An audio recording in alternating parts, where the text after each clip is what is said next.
একজন রাজার লোভ যদি এক ঋষির মাথা কেটে নেয়, তাহলে সেই আগুনের প্রতিশোধ কত ভয়ঙ্কর হতে পারে।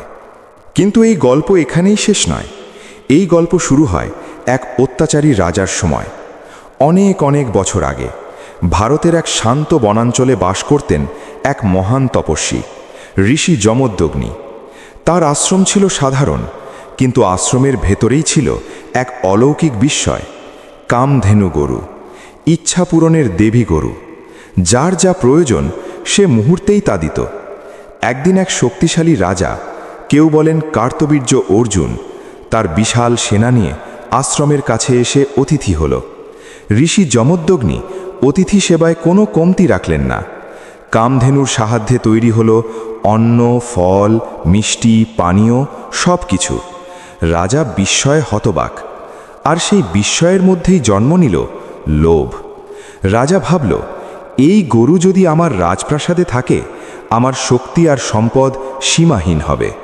সে যমদগ্নিকে বলল, এই কামধেনু আমাকে দিন, বদলে নিন 1000 গরু, সোনা আর ধনরত্ন। ঋষি শান্ত কণ্ঠে বললেন, রাজন, কামধেনু সম্পত্তি নয়, এটা ধর্ম আর আশ্রমের সেবার জন্য। কিন্তু অহংকার রাজাকে অন্ধ করে দিয়েছিল। সে আদেশ দিল, কামধেনুকে ধরে নিয়ে যাও। কামধেনু কাঁদতে লাগল।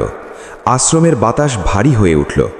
যমদগ্নি ঋষি বাধা দিলেন, এটা অধর্ম, তুমি রাজা হয়েও অন্যায় করছো। কিন্তু লোভের দাস রাজা রাগে অন্ধ হয়ে ঋষি যমদগ্নিকে হত্যা করল। বনের মধ্যে যেন বজ্রপাত হলো। এক মুহূর্তে আশ্রমের শান্তি ছিন্ন ভিন্ন। কিছুক্ষণ পর ফিরলেন তার পুত্র পরশুরাম।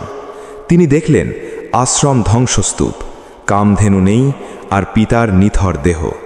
পরশুরামের চোখে জন্ম নিল আগুন। এটা শুধু রাগ নয়, এটা ছিল ধর্মের প্রতিশোধ।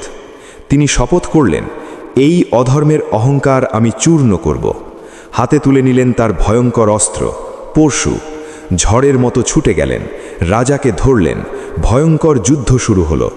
রাজা শক্তিশালী, সেনা বিশাল, কিন্তু পরশুরামের ক্রোধ ছিল বজ্র, আগুন আর জলোচ্ছ্বাস একসাথে।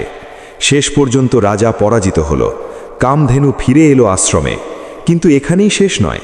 পরশুরাম বুঝলেন, যখন অহংকারী রাজারা ধর্ম ভুলে যায়, তখন কষ্ট পায় সাধারণ মানুষ। সেই দিন থেকেই তিনি দাঁড়ালেন শুধু এক রাজার বিরুদ্ধে নয়, অধর্মের বিরুদ্ধে। এই কারণেই পরশুরাম পরিচিত হলেন অত্যাচারের বিরুদ্ধে ন্যায়ের আগুন হিসেবে। লোভ আর অহংকার মানুষকে অন্ধ করে দেয়, আর অধর্মের ফল